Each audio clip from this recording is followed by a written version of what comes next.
Coming up on Mountain News this morning, one Kentucky family pleads for tougher DUI laws after a crash takes the life of their daughter. And schools across the Commonwealth consider dropping their mask mandates as cases of COVID continue to see a decline. Dedicated to Eastern and Southern Kentucky, this is WYMT Mountain News This Morning. Good morning to you. It's certainly already feeling like a Monday. It's just before 5 o'clock. I'm Dakota Maycris. Good morning to you. Let's take it over to meteorologist Cameron Aaron for a look at our forecast. Cameron, a little cold this morning, but nothing too bad.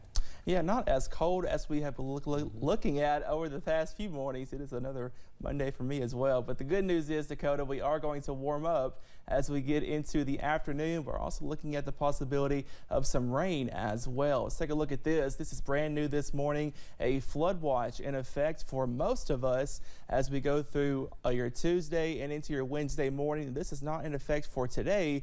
However, we could see those showers come into the mountains as early as tonight. Temperatures, like we mentioned, not too bad, but still a little bit on the chilly side in those middle 40s to even lower 30s in spots. 30 for London, 45 for Jackson and Somerset, 42 over in Pikeville. Here is a look at Pinpoint Doppler this morning. A clean sweep up there, not much happening, and that will continue to be the case as we go throughout much of your Monday. However, those showers are going to make a return as we go throughout the rest of tonight, and a pretty soggy work week is in store. Multiple weather systems coming into the area, and that is going to bring the risk of several inches of rain, and because of that, that flood watch is in effect on Tuesday, and that does last into your Wednesday as well. I got the full forecast and what you can expect coming up just a little bit later. Dakota. All right, Karen, thank you. Well, the mother of a missing Shelby County girl and her boyfriend are facing murder charges in connection to the 4-year-old girl's death. Shelby County Sheriff Mark Moore said Catherine McKinney, mother of 4-year-old Serenity McKinney, and her boyfriend Dakota Hill have been charged with murder. He said the two were booked into the Shelby County Detention Center Saturday. They were arrested in Kansas 2 weeks ago and extradited back to Kentucky. Serenity McKinney was reported missing on January 31st of this year. A vigil was held for her on Sunday. Heather Atkins is accused of abandoning her nonverbal autistic 5-year-old son in Colerain Township, Ohio, about 75 miles from their home of Shelbyville, Indiana. Ronald Reese was headed out to pick up food Thursday night when he found Atkinson's son, saying he looked like he was in a daze and as he walked along a busy road with no sidewalks. I immediately stopped and was like, wait a minute, this isn't normal. Assistant Chief of Georgetown Police Darren Allgood says Atkins was arrested during the weekend at a gas station in Georgetown for an unpaid fine dating back to 2011.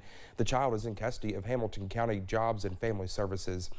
Protesters gathered outside the church of a Central Kentucky pastor who is charged with sex crimes against children. Thomas Wall has been pastor of Pentecostal Fellowship Church since 2005. A Garrett County grand jury indicted him on 13 counts of sexual abuse allegations. During the weekend, the protesters said they're standing up for his alleged victims, many of whom are children. Brandy Phillips said her friends are some of the Wall's alleged victims. I actually took up for some friends back in school in like 2006, 2007, somewhere around in there. And I caused a meeting, and we were made out to be liars and attention seekers.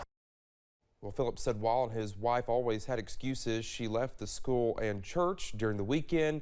She protested outside of the building with her young daughter. The protesters said they'll gather until Wall is sentenced. Well, there are calls for change after the man accused of trying to kill Louisville mayoral candidate Craig Greenberg was released from jail 2 days later. Kentucky State Representative Jason Nemes says the wheels were already well in motion for a constitutional amendment allowing dangerous suspects to be held without bond long before the attempt on life of mayoral candidate Greenberg. But when the accused Quintez Brown made bail, the issue took the spotlight. I mean, everybody's astonished. Republicans and Democrats have Republicans and Democrat constituents and mayors of different cities in Louisville contacting me. Everyone's just stunned that this could happen. After Brown was bailed out by the Louisville Community Bail Fund, demands for changes to who can be bailed out and how amplified. Nemes's proposed constitutional amendment would put the issue of bail reform directly in the hands of voters, deciding if judges should have the discretion to hold dangerous suspects without bond. Well, the family of a 16-year-old girl killed in a crash last November near Louisville plans to meet with legislators to toughen DUI laws. Lily Fairfield was on her way to school when Teresa Devine crashed into her. Devine had just been arrested for DUI but never had to see a judge. Lily's family believes Kentucky's administrative release laws failed to protect her. During the weekend, the family and their attorney made a plea to Oldham County officials to help change the laws, and they are now taking their fight to state lawmakers too, and a change they hope to call Lily's Law.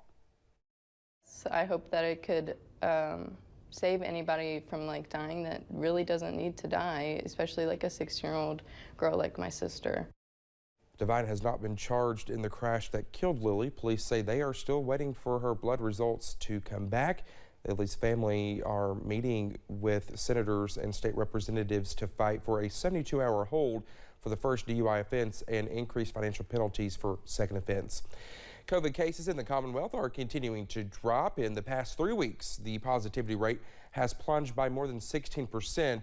Several school districts in our area have moved to masking optional by the end of the month, but one Lexington doctor says the move is coming too soon.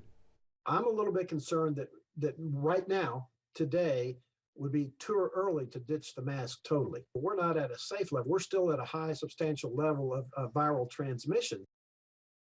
Well, Dr. Jeff Fox in Lexington acknowledged that there has been marked improvement both across the country and here in the Commonwealth when it comes to the virus. Even still, Kentucky saw its 6th highest week of cases just 2 weeks ago. Well, thank you so much for getting your Monday morning started with us here on Mountain News this morning. When we come back, the Department of Homeland Security tests a new type of technology to patrol the border. We'll tell you about that next. All is quiet this morning, but showers return as early as tonight. I got that full forecast coming up.